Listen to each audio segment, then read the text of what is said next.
Hello to everyone in the Holy Trinity Greek Orthodox Cathedral community and all of our friends. This is Father Jonathan. I hope you're doing well. Today we're going to continue our reflection on the seventh Beatitude. Blessed are the peacemakers, for they shall be called children of God. Now, part of this understanding of peacemaking is recognizing that what we're doing through our spiritual life, in part at least, is acquiring the peace of Christ.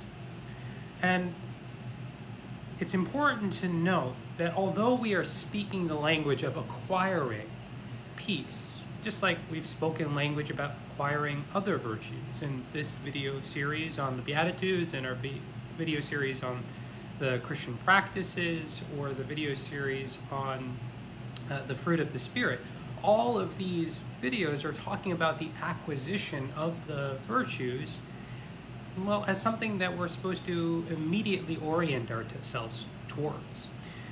But we have to be clear about something. We're not seeking virtue for virtue's sake, just as an end in themselves. But rather, what we're doing is seeking Christ. For it's in our relationship with Christ, our fellowship with God, that virtues like the peace of God begin to emerge in us. We bear the fruit, or the Spirit cultivates the fruit of the Spirit of peace in our hearts. And we seek after Christ to do this, because that's our primary orientation. Remember, our ultimate aim is communion or union with God. And as we cultivate union with God, as we work towards that and make space in ourselves to allow for us to recognize that God's already there present, well, we begin to bear his attributes by grace. Because anything, goodness or peacefulness or gentleness or self-control or any of these are just expressions of God's own being manifested through us by his grace. So as we grow in relationship to Christ, as we do those things that cultivate that relationship, at the same time, the natural reaction will be, the natural response will be for us to also begin to acquire divine peace and the other virtues as well. And this occurs naturally. It is the natural response, again, to our growing relationship, through our cultivating of nearness to God and becoming more aware of how God is actively present and engaging and transforming our lives. And so the peace of God is truly the fruit of this fellowship. And it's a fellowship that is ultimately strengthened through the things that we do to cultivate that relationship. And so how do we acquire peace, the peace of God? Well, by doing those things that help us tear away the stuff that prevents us from being aware of God and consciously in a relationship with God. And that can take the form of many things. It can take the form of prayer, or reading the scriptures, or through fasting or acts of mercy and love to our neighbors. All of these are ways of cultivating our relationship with God, the result of which is virtues, peace, for instance. And then we can bear this peace out into the world. And it's also about other practices as well. Practices like self-reflection, recognizing what's going on inside of us that's preventing us from acquiring or being at peace. We need to be self-examining regularly so that we know what's going on.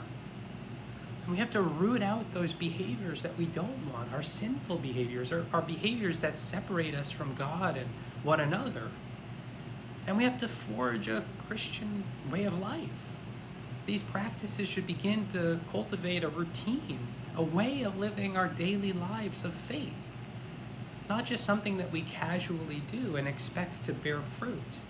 Those of us who are gardeners or have any expertise in anything, or are musicians or play sports, they'll understand this. You can't just show up and expect that the transformation is going to happen. You have to take the time, do the effort. And you have to set a schedule for yourself. Otherwise, you might neglect important aspects of it. And we have to eliminate these passionate thoughts.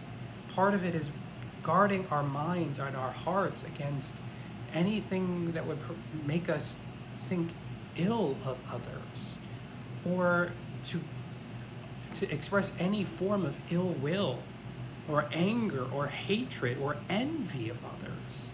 Those thoughts prevent us from authentically relating to God and our neighbor, and will not allow for us to bear fruit, like the fruit of the peace of the Spirit. Ultimately, what we're called to do in this is to be imitators of God, to imitate Christ in his own peacefulness and gentleness, in his kindness and love towards those around him, even when they were doing him wrong. To speak the words of Christ to the Ephesians. But we have to let all bitterness and wrath and anger and slander be put away from us, with all malice, and we have to be kind to one another, tender-hearted, forgiving one another, as God in Christ forgave us. And we have to therefore be imitators of God as beloved children, and walk in love as Christ loved us and gave himself for us as a fragrant offer and sacrifice to God. This is how we're called to live, to imitate this.